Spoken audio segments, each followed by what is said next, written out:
The first thing you need to know about me is that I keep lists. Always have. Navy habit, I guess.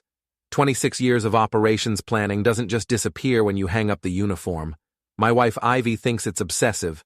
My 11-year-old daughter Ellie thinks it's funny. Me? I think it's what keeps the wolves from the door and the snakes from slithering too close to what matters. Before we dive deeper into this story, I have one small request. Please subscribe, drop a like, comment, and hit that hype button to boost this channel so more people can discover these incredible Reddit stories. My name is Walter Briggs, and at 54, I thought I'd seen every kind of manipulation the world had to offer. Turns out I was wrong.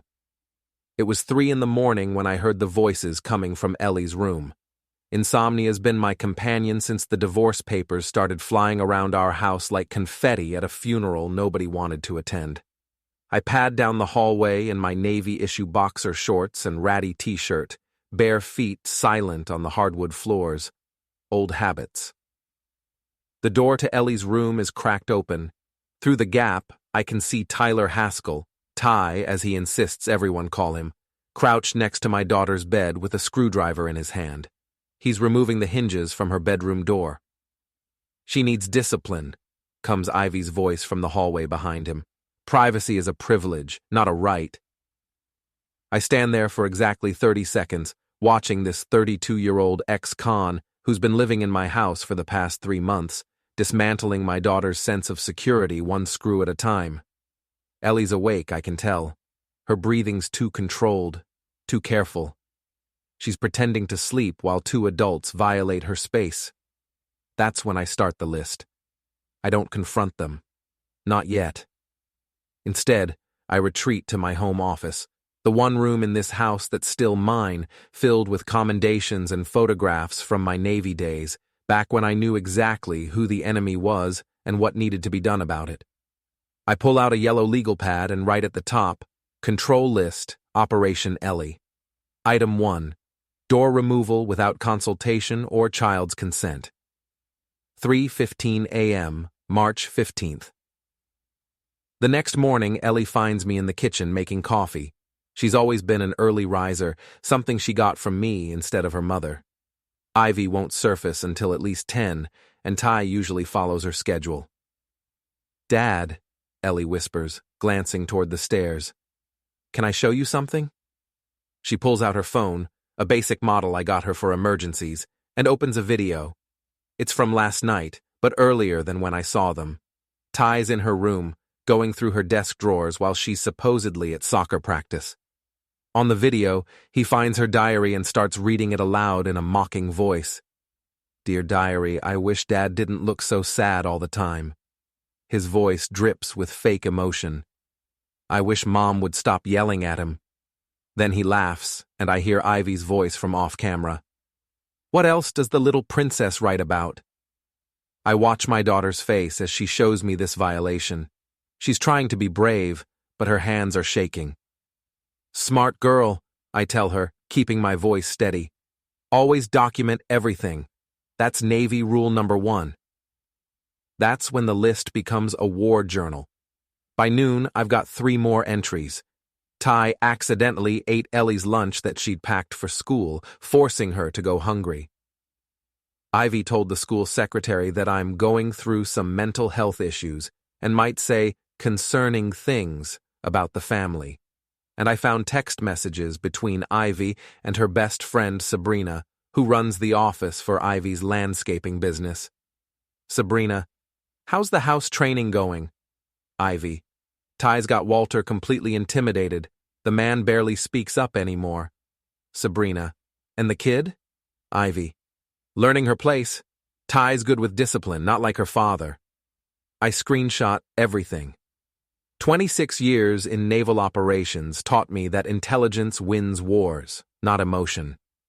The thing about Ivy is that she's always been beautiful in that sharp, dangerous way that makes men stupid.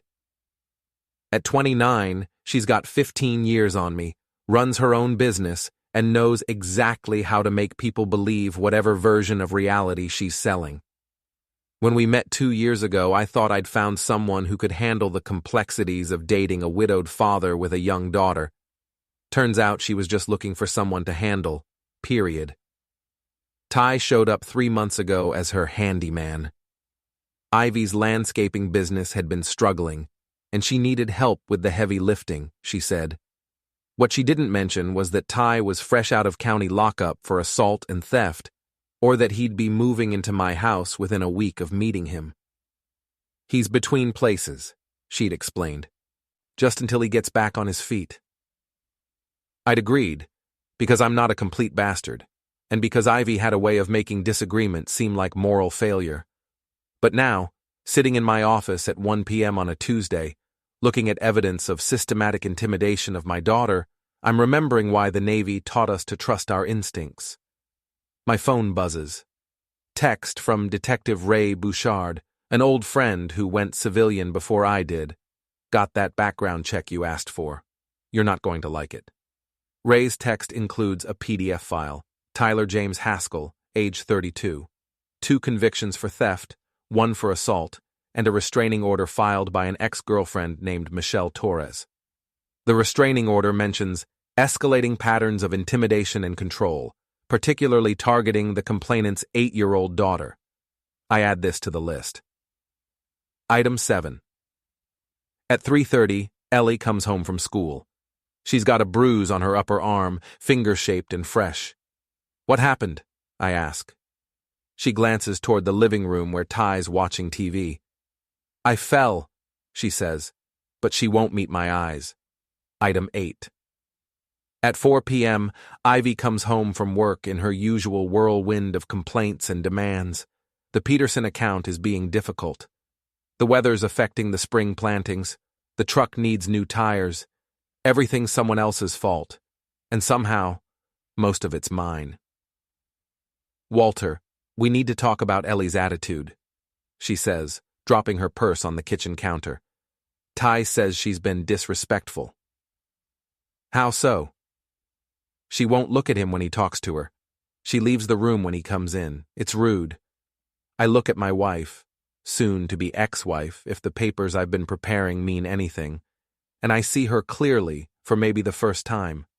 She's not just enabling Ty's behavior, she's orchestrating it. Maybe she's uncomfortable, I suggest. Uncomfortable?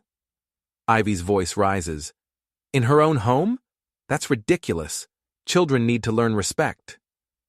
And adults need to earn it. The temperature in the room drops about 20 degrees.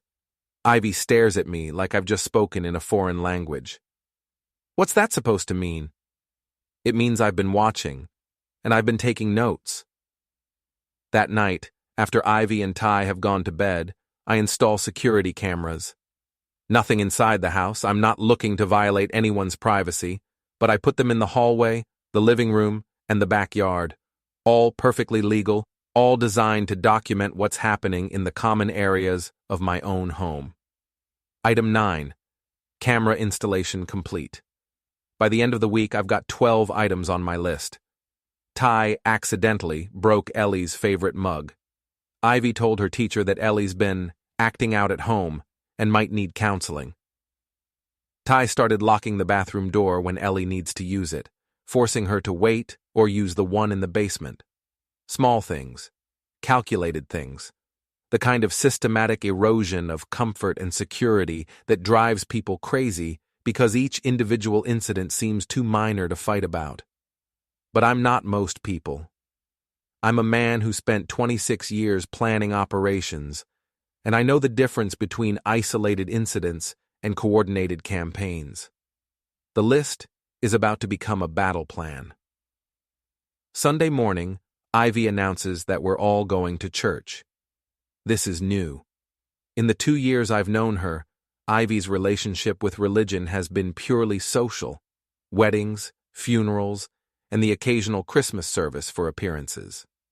Why the sudden interest in salvation? I ask over coffee.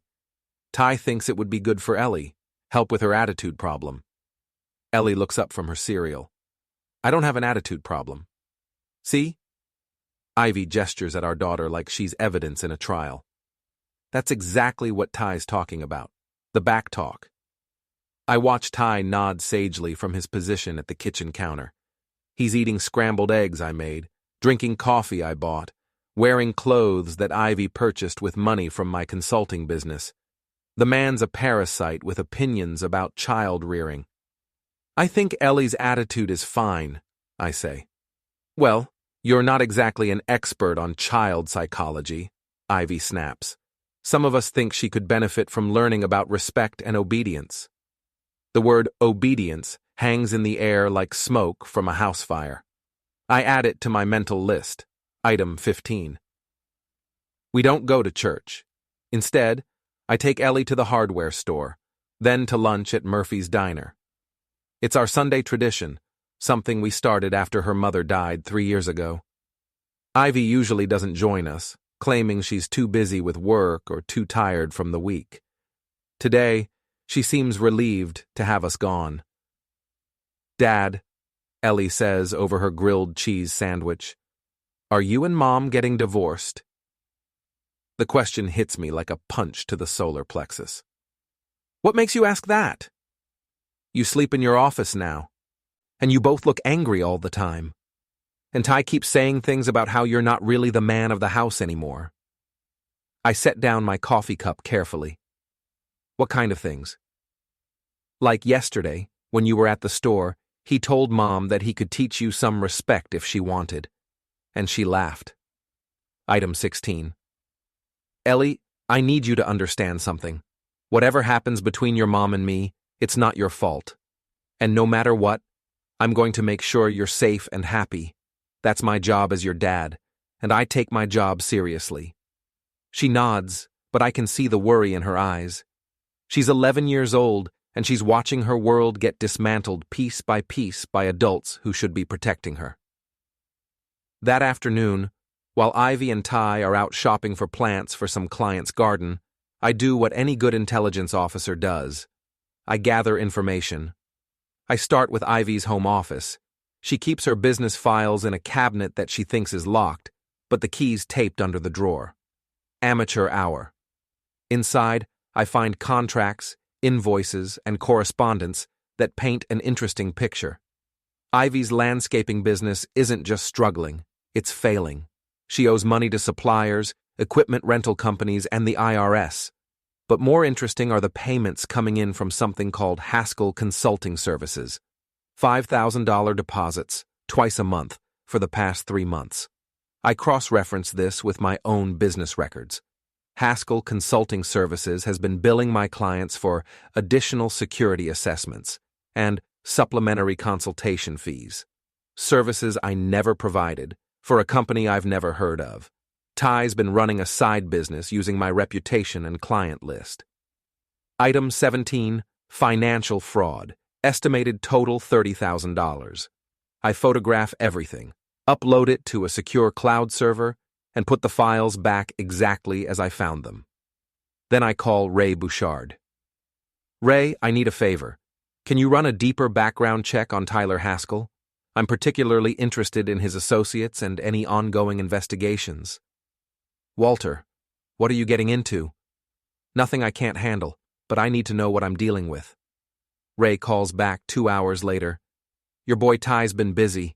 He's got a partner named Marcus Webb who's currently in county lockup for running fake consulting scams. Sounds like they were targeting small business owners and their spouses. The MO was for one of them to get close to the spouse while the other one infiltrated the business. The pieces clicked together like rounds loading into a magazine. Ray, I'm going to need you to document some things for me. Officially. Walter, it's for Ellie. Trust me. Monday morning, I drive Ellie to school and ask to speak with her counselor, Mrs. Rebecca Chen. Becca's been at the elementary school for 15 years, and she's seen every kind of family crisis you can imagine. I'm concerned about some changes in Ellie's home environment, I tell her, handing over a folder with printed screenshots of the text messages, photographs of the removed door hinges, and a written timeline of incidents. Becca reviews the materials with the careful attention of someone who's testified in family court before.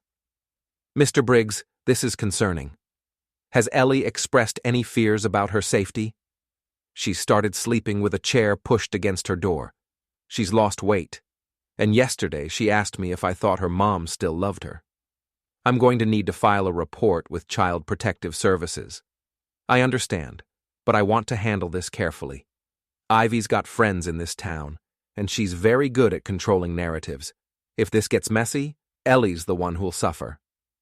Becca nods. What do you need from me? Document everything. Any changes in Ellie's behavior, academic performance, social interaction, and if Ivy or Ty contact you about Ellie's attitude problems, I want you to know that's part of a pattern. That evening, Ivy comes home with news. I've been thinking about what we discussed yesterday, about Ellie's disrespect. What about it? Ty thinks she needs clearer boundaries, more structure. Such as? No more private conversations with you. Everything she needs to say, she can say in front of the whole family. And no more of these Sunday outings. She needs to learn that family time means all of us together. I look at Ty, who's nodding along like he's a child development expert instead of a convicted felon who's been living in my house for 3 months. That's not going to happen, I say. The room goes quiet. Ivy stares at me like I've just declared war, which, in a way, I suppose I have. Excuse me? You heard me. Ellie and I will continue our Sunday tradition. She'll continue to have privacy and personal autonomy appropriate for her age. And if you or your boyfriend have a problem with that, you're welcome to find somewhere else to live. Ty stands up from the couch. He's 6'2" and probably outweighs me by 40 pounds. He's also 22 years younger and thinks physical intimidation is a valid argument technique. Maybe you and I should step outside and discuss this man to man, he says. I've been waiting for this moment since the night I watched him remove my daughter's door. Sure, I say. Let's discuss it. We walk out to the backyard. Ivy follows, probably expecting to watch Ty teach me some respect. What she doesn't know is that I spent 26 years in the Navy, including 4 tours in places where people settled disagreements with more than harsh language. Ty squares up like he's in a boxing ring. Here's the thing, old man. This is my house now. Ivy's my woman, and that kid needs to learn. I don't let him finish. Not because I hit him, but because I laugh. Your house? I'm genuinely amused. Ty, you don't even have a credit score. You've been out of jail for 4 months, and you're squatting in my home while running scams on my clients. What exactly makes you think you're in charge of anything? His face goes red. I'll show you who's in charge. He swings at me, a wild right hook that telegraphs itself like a weather report. I step aside, let his momentum carry him past me, and watch him stumble into the garden shed. Here's what's going to happen, I tell him as he tries to regain his balance. You're going to pack your things tonight and find somewhere else to stay. Ivy can join you or not. That's her choice. But you're done living here. You can't kick me out. Ivy invited me. Ivy doesn't own this house. I do. And I'm uninviting you. Ty looks at Ivy, expecting support. She's staring at me like she's seeing me for the first time. Walter, you can't just... Watch me. I go inside, leaving them in the backyard to figure out their next move. 20 minutes later, I hear Ty's truck start up and drive away. Ivy comes inside alone, her face a mask of barely controlled rage. You just made a huge mistake, she says. No, I reply, adding item 22 to my mental list. I just started fixing one. Ty doesn't stay gone. He's back Tuesday morning, sitting at my kitchen table like nothing happened, eating cereal from my bowls and drinking coffee from my machine. Morning, Walter, he says with a grin that makes me want to introduce his face to the nearest wall. Ivy's at the counter, making toast. She doesn't look at me when I come downstairs. I thought we settled this yesterday, I say. We talked about it, Ivy replies. Ty apologized for losing his temper. I think we can all be adults about this. Adults don't break into houses they've been asked to leave. I didn't break in, Ty says. I have a key. He holds up a brass key that I recognize. It's my spare, the one I keep hidden under the fake rock by the front door, or kept, past tense. Ivy gave it to me last week, said I should feel at home here. I look at my wife, who's still not making eye contact. Is that true? Ty's been helping around the house. It made sense for him to have access. Without discussing it with me. I don't need your permission to make practical decisions about our home. Our home. The possessive pronoun hangs in the air like a challenge. Ellie comes downstairs for breakfast, sees Ty at the table, and immediately turns around to go back upstairs. Ellie, Ivy calls, come eat your breakfast. I'm not hungry. You need to eat, and you need to stop being rude to Ty. Ellie stops on the stairs. I don't want to eat with him.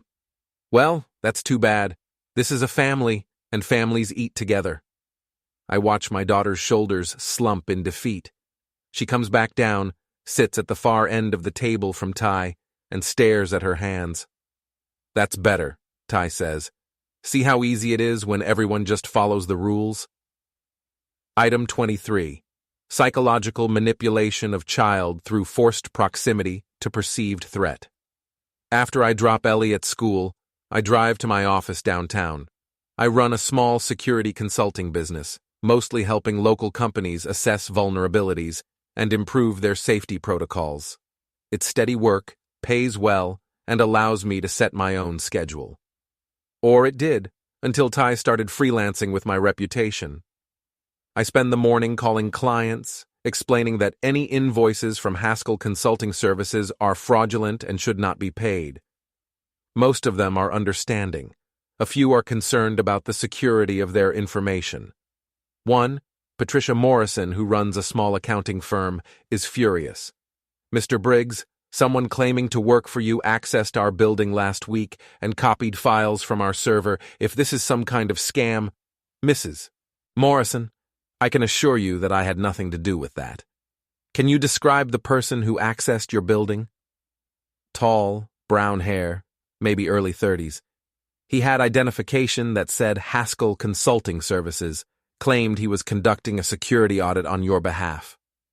I take down all the details and promise to have the police contact her. Then I call Ray Bouchard. Ray, I need to report identity theft and fraud, and possibly breaking and entering.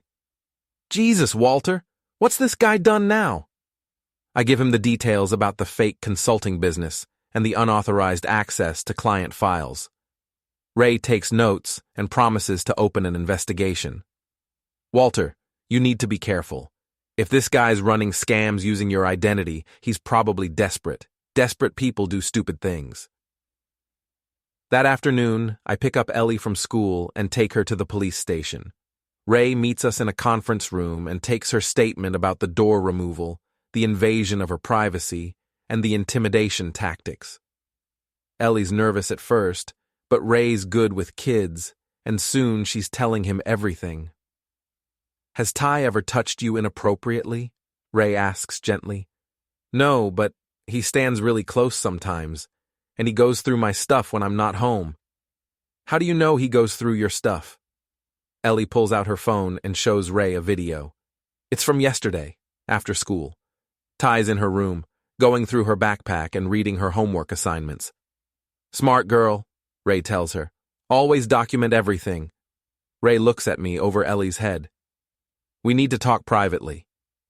I ask Ellie to wait in the lobby with Officer Martinez, who has a daughter about Ellie's age and knows how to keep kids comfortable. Walter, this is bad.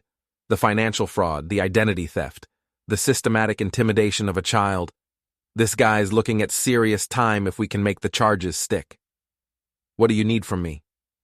Everything you've got. Documents, recordings, witness statements.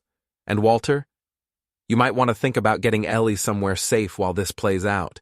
If Ty realizes he's about to go down, he might do something stupid. That evening, I sit Ellie down for a serious conversation. Kiddo, I need you to stay with your Aunt Sarah for a few days. Ellie's face crumples. Did I do something wrong? No, sweetheart. You did everything right. But there are some grown-up problems that Mom and I need to work out, and I want you somewhere safe while we do it. Is Ty going to jail? I hope so. Good, she says with surprising vehemence. He's mean. I pack Ellie's bags and drive her to my sister's house across town. Sarah's a nurse, divorced, with 2 teenage boys who adore their younger cousin. It's the safest place I can think of. How long? Sarah asks as we carry Ellie's suitcase upstairs. I don't know. Maybe a week. Maybe longer. Walter, what's really going on? I give her the abbreviated version. Ty's a con man, Ivy's either complicit or completely fooled, and Ellie's caught in the middle. Jesus, what are you going to do? Whatever it takes to protect my daughter. When I get home, Ivy and Ty are waiting for me in the living room. Ivy's been crying, and Ty looks like he wants to hit something. Where's Ellie? Ivy demands. Somewhere safe. You can't just take my daughter. She's our daughter. And yes, I can. I have temporary custody while the police investigate allegations of child endangerment. Ty stands up. You son of a jerk. You called the cops? I reported crimes, multiple crimes, identity theft, fraud, breaking and entering, intimidation of a minor. Should I go on? You don't know what you're messing with, Ty says, stepping closer. Actually, I know exactly what I'm messing with. A small-time con man who picked the wrong family to victimize. Ivy looks back and forth between us like she's watching a tennis match. Walter, this is insane. Ty hasn't done anything wrong. I pull out my phone and show her the video Ellie took of Ty going through her backpack. This was yesterday, in our daughter's bedroom, without her knowledge or consent. Ivy watches the video, her face going pale. He was checking her homework. He was violating her privacy, just like when he removed her door, just like when he goes through her desk, just like when he reads her diary out loud for your entertainment. How do you... Ivy stops herself, but it's too late. How do I know about that? Because Ellie recorded it. Because our daughter has been documenting the systematic intimidation and abuse she's been subjected to in her own home. Ty's face goes from red to white. That little snake has been spying on us? The words are barely out of his mouth before I'm across the room. I don't hit him, but I get close enough that he can smell the coffee on my breath. If you ever, and I mean ever, refer to my daughter that way again, you're going to discover that 26 years in the Navy taught me things that aren't covered in the Conflict Resolution Handbook. Ty tries to back up, but he's already against the wall. Are we clear? He nods. Good. Now get out of my house. Ivy, he starts. Ivy can make her own choices, but you're done here. This time, he leaves. And this time, he takes his truck and his attitude and doesn't come back. Ivy and I sit in the living room for a long time after he's gone, not talking, not looking at each other. Finally, she speaks. I didn't know, she says quietly. About which part? Any of it. The scams, the intimidation, the way he was treating Ellie. Ivy, you laughed when he read her diary out loud. She flinches like I've slapped her. I thought he was just playing around. I didn't realize. You didn't want to realize. There's a difference. She starts crying then, real tears, not the manipulative kind she usually deploys when she wants something. What happens now? She asks. Now you decide who you want to be. Ty's going to jail. The question is whether you're going to jail with him. She looks up sharply. What do you mean? The financial fraud, Ivy. Your landscaping business has been billing my clients for services they didn't receive. Either you're complicit or you're another victim. But either way, you're going to have to answer some questions. The tears stop. You bastard! You've been investigating me? I've been protecting my daughter and myself, and if that makes me a bastard, I can live with that. She stands up, grabs her purse, and heads for the door. Where are you going? To find Ty, to warn him about what you're planning. Ivy, If you do that, you'll be obstructing justice. That's a felony. She pauses with her hand on the doorknob. You've really thought this through, haven't you? I've had 3 months to think it through. 3 months of watching a convicted criminal intimidate my daughter while you cheered him on. I never. You did. You absolutely did. And now you get to live with the consequences. She leaves without another word. I sit alone in my living room, looking at the yellow legal pad where I've been keeping my list. 27 items now, each one documented, photographed, or recorded. Tomorrow, Ray Bouchard will arrest Tyler Haskell on multiple charges. Tomorrow, Ivy will have to decide whether she's going to stand by a criminal or try to salvage what's left of her relationship with her daughter. Tonight, I'm going to call Ellie and tell her she's safe. Item 28, mission objective achieved. But I know it's not over yet. Thursday morning, Ray calls with news. We picked up Ty at a motel on Route 9. He was with your wife. I'm not surprised, but it still feels like a punch to the gut. What's the situation? He's charged with identity theft, fraud, and child endangerment. Bail's set at $50,000. Your wife? That's more complicated. How complicated? She claims she didn't know about the scams, but we found evidence that suggests otherwise. Bank records show she deposited checks from Haskell Consulting Services into her business account. Either she's lying or she's incredibly naive. Ray, you've met Ivy. What do you think? I think she's a smart woman who made some very stupid choices. That afternoon, Ivy calls me from the county jail. Walter, I need you to bail me out. No. What do you mean, no?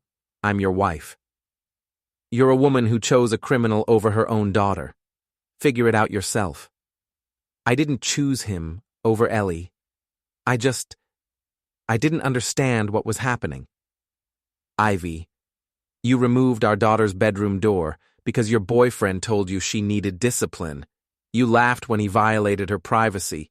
You enabled his intimidation campaign for 3 months. What part of that suggests you were protecting Ellie's interests? There's a long silence on the other end of the line. I can't afford bail, she finally says.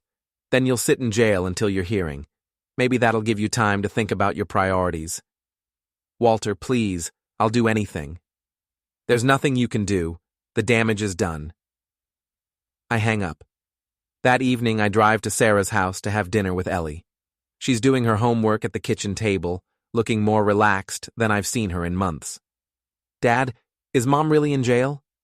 Yes. Is she coming home? I don't know, kiddo. That depends on a lot of things. Am I going to live with you or with her? I sit down next to her and take her small hand in mine. Ellie, a judge is going to decide what's best for you. But I want you to know that no matter what happens, you're going to be safe. That's a promise. I want to live with you, she says quietly. Mom scares me now. Why does she scare you? Because she chose Ty over me. Even when she could see that he was mean to me, she chose him. Out of the mouths of babes. Friday morning, I meet with a family law attorney named Jennifer Walsh. She's got 20 years of experience in custody cases, and Ray Bouchard recommended her. Mr. Briggs, based on what you've told me and the evidence you've provided, I think you have a strong case for sole custody. The question is whether your wife is going to fight it. What if she does? Then we go to court and let a judge review the evidence. The videos, the police reports, the testimony from school officials, it all supports your position that Ellie was in an unsafe environment. How long will that take? Could be months. In the meantime, you'll likely get temporary custody, which means Ellie can live with you while the case is pending. That afternoon, Ivy makes bail. I don't know who posted it, and I don't care. What matters is that she calls me an hour later, demanding to see Ellie. That's not going to happen, I tell her. She's my daughter, too. She's a child who's been traumatized by your choices. When she's ready to see you, she'll let me know. Walter, I made mistakes, but I'm still her mother. Being a mother is more than biology, Ivy. It's about putting your child's needs before your own wants. It's about protecting them from people who might hurt them. You failed at both of those things. I can change. Maybe. But that's something you'll have to prove over time, not something I'm going to take on faith. Saturday morning, Ellie and I are having breakfast at Murphy's Diner when Ivy walks in. She looks terrible, pale, thin, with dark circles under her eyes. She sees us in our usual booth and walks over. "Hello, Ellie," she says softly. Ellie looks up from her pancakes, and I see something I've never seen in my daughter's eyes before. Fear. "Hi, Mom. Can I sit down?" Ellie looks at me and I nod. Ivy slides into the booth across from us. "I'm sorry," she tells Ellie. "I'm sorry about Ty, and I'm sorry about the door, and I'm sorry about everything that happened." Ellie doesn't say anything. "I didn't realize how scared you were. I should have listened to you. I should have protected you." "Why didn't you?" Ellie asks. It's a simple question, but it cuts right to the heart of everything. Ivy's eyes fill with tears. "I don't know. I thought Ty cared about me, about us. I thought he was trying to help." "He wasn't trying to help," Ellie says. "He was trying to hurt me." "I know that now." "But you didn't know it then? When he took my door away? When he went through my stuff? When he made me scared in my own house?" Ivy can't answer because there is no good answer. "Mom," Ellie says, and her voice is older than her 11 years. "I love you, but I don't trust you anymore."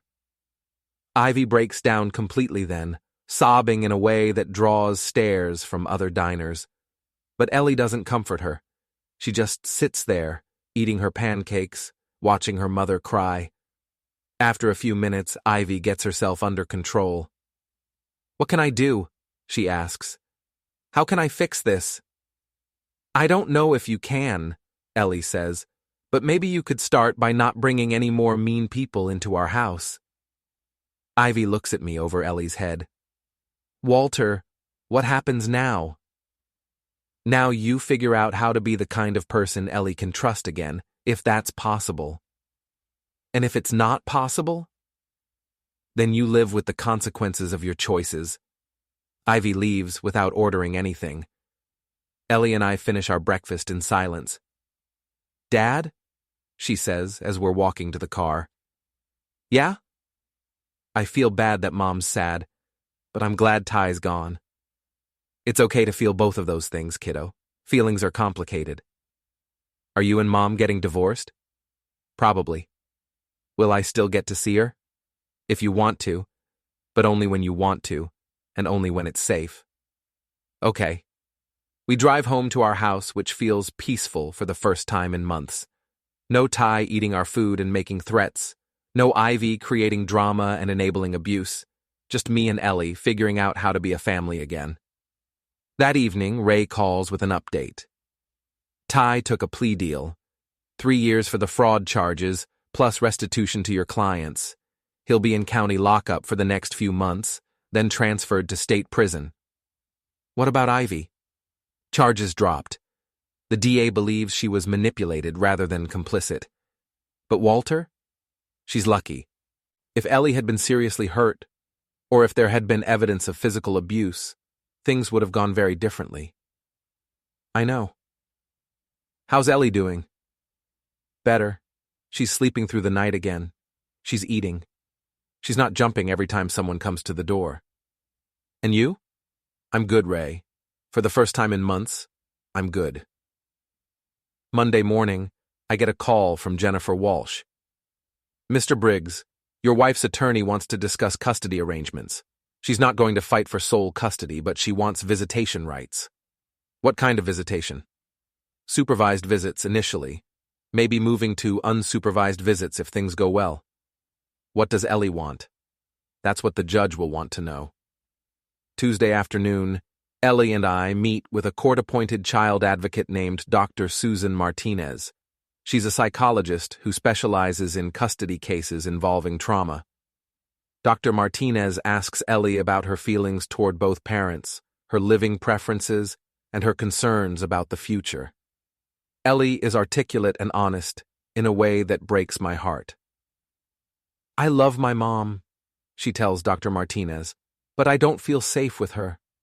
She let Ty hurt me, and she didn't stop him even when I told her I was scared." "What would make you feel safer?" "Living with my dad. And if I see Mom having Dad there too, at least for a while." "How long is a while?" Ellie thinks about this seriously. "Until I'm not scared anymore."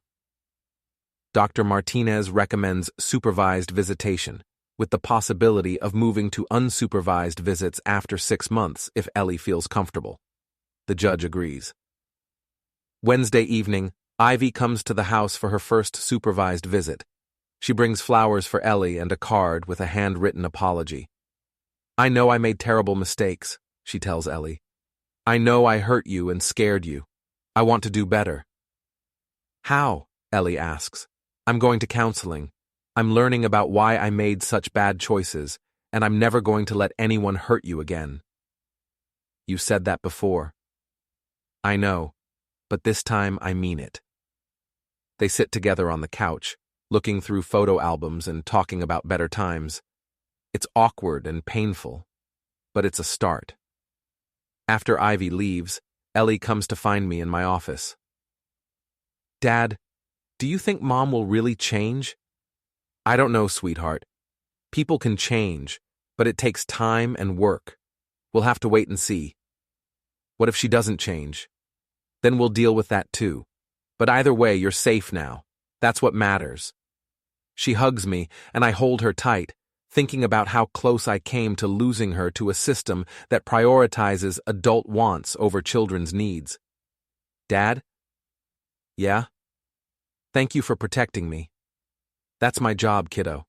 That's always going to be my job." I look at my yellow legal pad, with its 28 items documenting 3 months of systematic abuse and manipulation. Tomorrow, I'll file it away with all the other evidence from this case. But tonight, I'm going to start a new list. This one will be called Things That Make Ellie Happy, and it's going to be a lot more fun to write. Item 1. Pancakes at Murphy's Diner. Item 2. A bedroom door that stays on its hinges. Item 3. A father who keeps his promises.